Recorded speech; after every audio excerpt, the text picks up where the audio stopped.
वंदे मातरम 150 वर्ष की यात्रा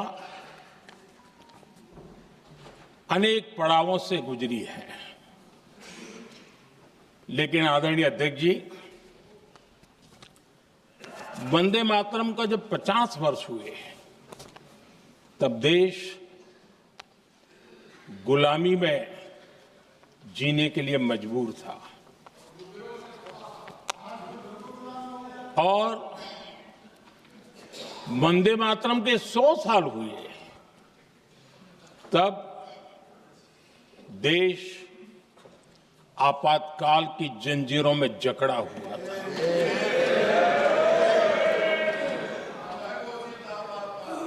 जब वंदे मातरम 100 साल के अत्यंत उत्तम पर्व था, तब भारत के संविधान का गला घोंट दिया गया था। जब वंदे मातरम 100 साल का हुआ, तब देशभक्ति के लिए जीने मरने वाले लोगों को जेल के सलाखों के पीछे बंद कर दिया गया था। जिस वंदे मातरम के गीत ने देश को आजादी की ऊर्जा दी थी, उसके जब 100 साल हुए तो दुर्भाग्य से एक काला कालखंड हमारे इतिहास में उजागर हो गया। हम लोकतंत्र के गिरोह में थे।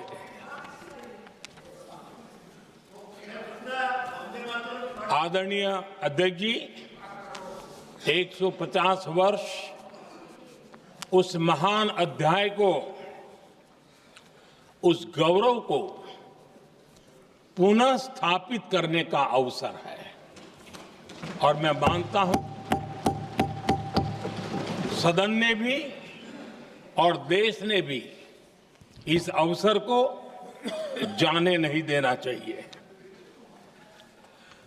यही वंदे मातरम है जिसने 1947 में देश को आजादी दिलाई। स्वतंत्रता संग्राम का भावात्मक नेतृत्व इस वंदे मातरम के जयघोष में था। आदरणीय अध्यक्ष जी,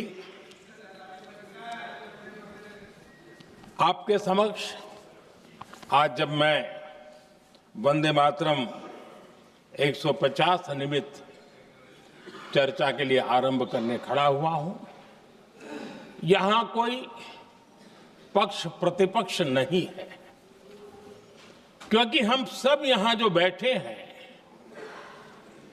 एक्चुअली हमारे लिए रण स्वीकार करने का अवसर है कि जिस वंदे मातरम के कारण लक्षावधि लोग आजादी का आंदोलन चला रहे थे और उसी का परिणाम है कि आज हम सब यहां बैठे हैं। और इसलिए हम सभी सांसदों के लिए, हम सभी जनप्रतिनिधियों के लिए वंदे मातरम के रण स्वीकार करने का ये पावन पर्व है।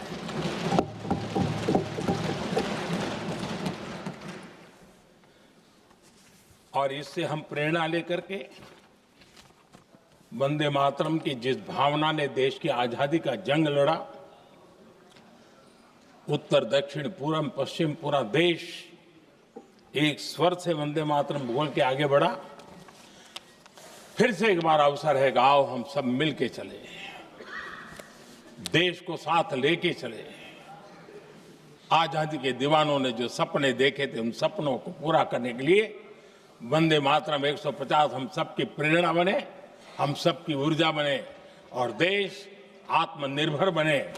2047 में विकसित भारत बना करके हम रहे, इस संकल्प को दोहराने के लिए ये वंदे मातरम हमारे लिए एक बहुत बड़ा अवसर है। उन्होंने उजागर किया कांग्रेस वर्किंग कमेटी का और पंडित नेहरू जी का।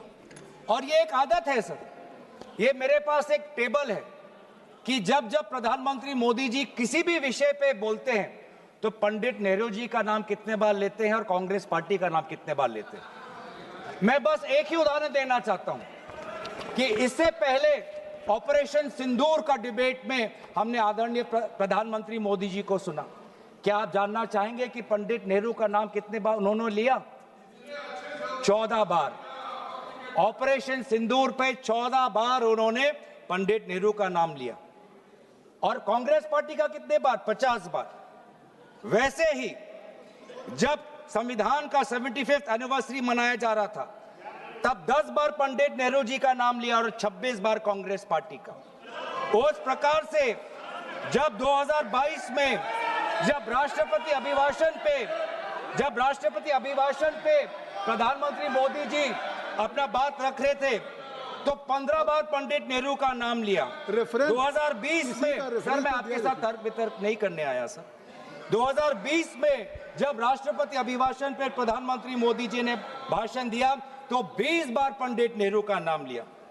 तो इसीलिए उनका आज दूसरा उद्देश्य तो मैं समझ गया, लेकिन बड़े विनम्रता से मैं आदरणीय प्रधानमंत्री मोदी जी को मैं कहना चाहता हूं और उनके पूरे मैं दल को कहना चाहता हूं और पूरे इनके ढांचे को कहना चाहता हूं, आप चाहे जितना भी कोशिश कर लो, आप पंडित नेहरू जी के जो उनका योगदान था उस पे एक भी काला दाग आप लगाने में सक्षम नहीं होंगे। आप चाहे पूरे कोशिश कर लो, आप एक भी उन पे काला दाग लगाने में आप सफल नहीं होंगे।